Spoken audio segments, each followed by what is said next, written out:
Hey class plus 2 crew, are you ready? Let's do this. Pocket है, ये आपका business है और इसके अंदर जो ये कॉइन्स डल रहे हैं ये इनफ्लो है, यानी कि कॉइन्स का इनफ्लो, मतलब कैश इनफ्लो बोलते हैं हम इसको, कि बिजनेस के अंदर कैश आ रहा है, तो that is called cash inflow. अब क्योंकि अंदर आके इसमें स्टोर तो रहेगा नहीं, जाएगा भी बाहर, बिकॉज खर्चे भी तो होते हैं ना बिजनेस के अंदर, सिर्फ अर्निंग तो नहीं होती। तो इसलिए जो कैश बाहर जा रहा है उसको हम क्या बोलेंगे, कैश आउटफ्लो। तो जो कैश आता है दैट इज इनफ्लो और जो कैश बाहर जा रहा है दैट इज कैश आउटफ्लो। अब हम देखेंगे ऑपरेटिंग, इन्वेस्टिंग और फाइनेंसिंग एक्टिविटीज़ क्या होती है। अब मान लो आपने एक बहुत ही बड़ा बिजनेस स्टार्ट किया, टी स्टॉल का। तो जब आपने टी स्टॉल लगाना स्टार्ट किया तो उसके अंदर आपका काफ़ी चीज़ों से कैश आता है।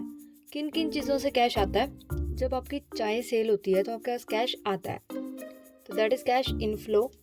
और ये कैश कौन सी एक्टिविटी से आ रहा है? ऑपरेटिंग एक्टिविटी जिसको हम बोलते हैं। ऑपरेटिंग एक्टिविटी क्या है कि जो आप बिजनेस कर रहे हो जिस चीज़ से रिलेटेड, मान लो अगर आप चाय बेच रहे हो तो चाय बेचने से जो पैसा आ रहा है दैट इज़ ऑपरेटिंग एक्टिविटी। जैसे मान लो आपका फर्नीचर का काम है तो आपके सोफ़ा टेबल ये सब बेच के जो पैसा आता है ना उसको हम बोलते हैं ऑपरेटिंग एक्टिविटी, ठीक है। तो अभी इसके अंदर सिर्फ आपको चाय बेच के तो कैश नहीं आ रहा ना, इसमें पैसा जाता भी है। तो पैसा जाएगा किस चीज़ में? जब आप चाय पत्ती खरीदने जाओगे, चीनी खरीदने जाओगे, तो इन सारी चीज़ों में आपका पैसा जाएगा। तो that is called cash outflow. और ये कैश आउटफ्लो कैसे हो रहा है? ऑपरेटिंग एक्टिविटीज़ की वजह से, ठीक है। एंड अब दूसरी चीज़ आती है हमारे पास, इन्वेस्टिंग एक्टिविटी। इन्वेस्टिंग क्या होता है? जैसे नाम से पता चल रहा है कि आपने अपने पैसे को कहीं इन्वेस्ट कर रखा है। और पैसे को इन्वेस्ट हम क्यों करते हैं? ताकि वहाँ से पैसा हमें और अर्न हो। जैसे मान लो अब आपका चाय का बिजनेस है, ये चलेगा क्यों? अगर आपके पास कोई ठेला होगा उसके ऊपर ही तो अपना सब सामान रखोगे ना, और कस्टमर के बैठने के लिए एक टेबल भी आपको लगाना पड़ेगा। तो ये जो आपने पैसा लगाया है इसको हम क्या बोलते हैं? इन्वेस्ट, कि आपने पैसा इन्वेस्ट कर दिया।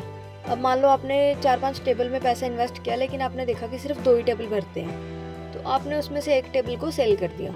तो वो जो आपने टेबल सेल करी है उससे पैसा आया, दैट इज इनफ्लो। तो इसलिए वो कैश आ रहा है। और कौन सी एक्टिविटी से? इन्वेस्टिंग एक्टिविटी से।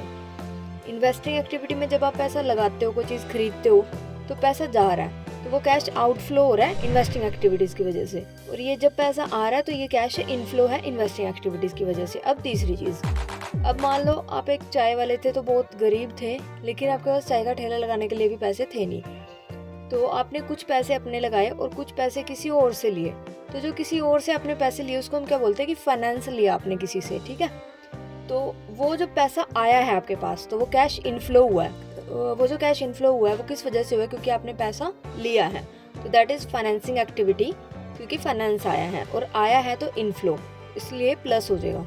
उसने आपको इंटरेस्ट पे पैसा दिया, मीन्स ब्याज पे पैसा दिया। तो जितना मान लो अगर आपने उससे 100 रुपये लिए तो 10 रुपये आप उसको इंटरेस्ट के नाम के दे रहे हो, तो 10 रुपये ब्याज अगर आप उसको दे रहे हो तो पैसा जा रहा है। तो जब पैसा जाता है तो हम क्या करते हैं? आउटफ्लो, मतलब पैसा माइनस करते हैं। और एक्टिविटी कौन सी है? Financing activity.